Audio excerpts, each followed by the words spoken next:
Alrighty, g'day mates and ahoy mateys, we're another Salty Paris unboxing video. Today we're looking at the Emen Genesis group, I hope they pronounced that right, KOF14 Iori Yagami.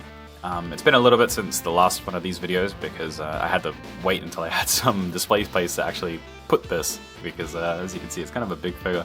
I was a little worried at first that it'd be too big to actually put in this light box that I made because I didn't think about dimensions when I was doing that, I just assumed it'd be big enough.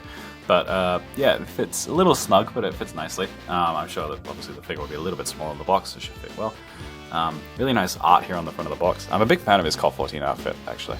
I know a lot of people didn't like it because it, you know, changes from classic Iori. I also like Claw Iori's outfit in King of Fighters 13, actually. Just some nice purple flame on the back here, and some warnings. No lore or anything, unfortunately. The box got a little scuffed up, I think, during transport, but it's still pretty good nick. Yeah, so let's get this open and see what he looks like. Alrighty, so here we have everything just straight out of the box. First of all, I'd just like to say, it turns out the box was a nice magnetic latch, which is really nice because it's, you know, easy to open and easy to open without damaging any other box, which is good because I really do like that art, so I'd like to maybe display the box as well if I could. The fact it was a magnetic latch though meant I probably could have just opened it on camera, but I didn't realize that until, you know, I'd opened it already and taken stuff out and gone, oh fuck, actually, I could have just done this on camera. You know, normally I have to not because I don't want to damage anything, so I need to take my time and stuff, but this is just, it's just a magnetic latch, I could have just opened it. Oh well. We do also have, first of all, some nice, simple instructions. 2 steps to put the base together, as you can see there. You might think, do they really need instructions for 2 steps? But it took me a little bit because I tried to put it in the wrong way. So, you know, good thing we had the good thing we had the instructions.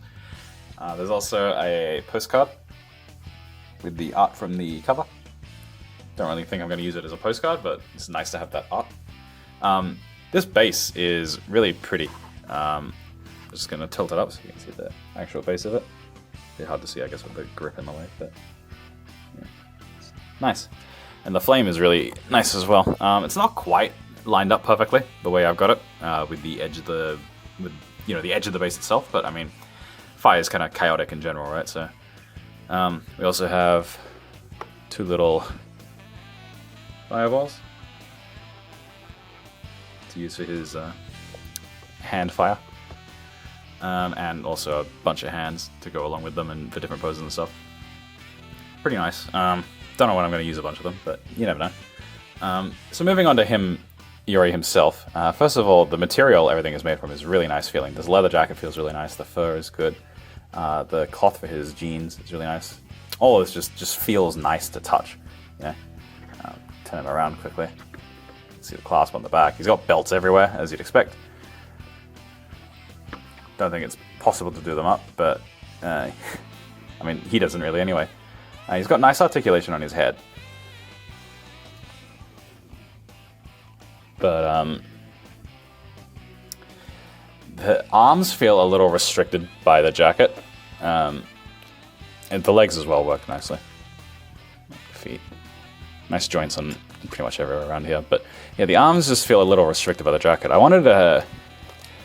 Before I opened him, I was thinking, oh yeah, I'll have him in his Made and Masher Super Flash pose, but it might not be possible to do that with how little this jacket wants to let his arms move.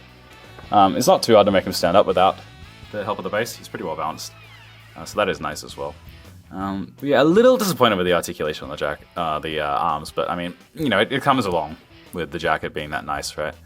You're not going to be able to have a nice quality jacket with 4 range of movement on his arms because, you know, this is not really how leather works at that size. So yeah, it's pretty nice, but I'll try my best and see what I can do with the pose. So I'll slip him on the base and come back to you. Alrighty, so here we are with him posed on the base. Not particularly well. I was having a lot of trouble getting his arms to like move at all, really. The right arm elbow was just not moving no matter how much force I put on it, and I didn't really want to, you know, risk damaging the jacket, and in the interest of getting this video done today, I decided to just go with a simpler pose. It's not particularly well done. I'll probably fix it up a little bit after this video, but yeah, it's a bit scary with the right elbow. I don't want to force it too much, but it's just not moving at all. It's hard to tell if it's jammed or something potentially under the jacket. Really hope it isn't. The fire that goes in his hand is also not really held in place by anything. There's a little kind of inlet on the base of the fire for his finger to go in to stop it from falling, which is nice, but it's not really held in place there at all. So while posing him and putting him back inside this display box, it was a bit scary that the fire was going to fall. I mean, obviously I can just put it back in, it's not a huge deal, but yeah, the upper body, no, specifically his arms, elbows and shoulders were all a bit annoying to pose. As mentioned before, his legs and head and torso and everything is fine. Good even. Can't really move the head back too far, but apart from that, it's good. The claw that kind of holds him up was also a bit precarious to do. In the previous segment, you'll have noticed that this claw was kind of vertical instead of horizontal like it's meant to be. I thought for a bit that I'd done it wrong, because I assumed that you could rotate it, but it was just not rotating about how much force. So I was putting on it with, within a reasonable range, and I didn't want to just snap the claw and have him, have to pose him normally. But, some Googling later, and yeah, it turns out you can rotate it, so I just kept at it, and as you can see, it eventually came through. Holds him up pretty well. I also do like that the fire hole hides the, mounting peg of the claw.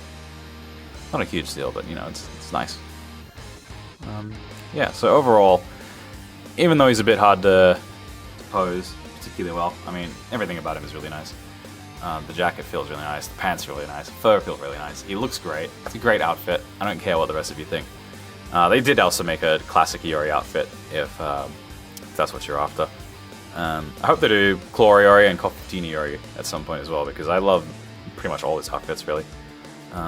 Would love to have all of them. Yeah, I'll put him up in my display cabinet after fixing up his pose a little bit, perhaps, and we'll get some photos of him. And yeah, I'm really glad to have him in my collection. Really glad to have a really nice Iori figure. Been a big fan of Iori for quite a while now. Really glad that he got some buffs in KOF15, so he can be back on my team now. And oh yeah, I also checked the belt around his waist. Obviously, you can't do it up. I figured I'd just check just in case, but yeah. So yeah, I think that's it. If you like this video and want to see more of it, you can follow me here on YouTube, follow me on Twitch. Well, you won't see more of this on Twitch, but you can follow me there for more of me, more fighting games. Well, you see Iori there, and you'll see me. That's kind of more of this, in a way. I'm trying to keep the unboxing stuff to YouTube because it's hard to do it live. I might do something live if it's particularly big, but kind of rambling now. And yeah, if you have any critique, please let me know. As mentioned in the past two videos, I'm still really new to doing stuff like this on YouTube, but I've got the equipment now, and figured it'd be fun to do and kind of catalog my thoughts of stuff, so we're going to keep doing it. Hope you all enjoyed this, and I'll see you all next time. Bye!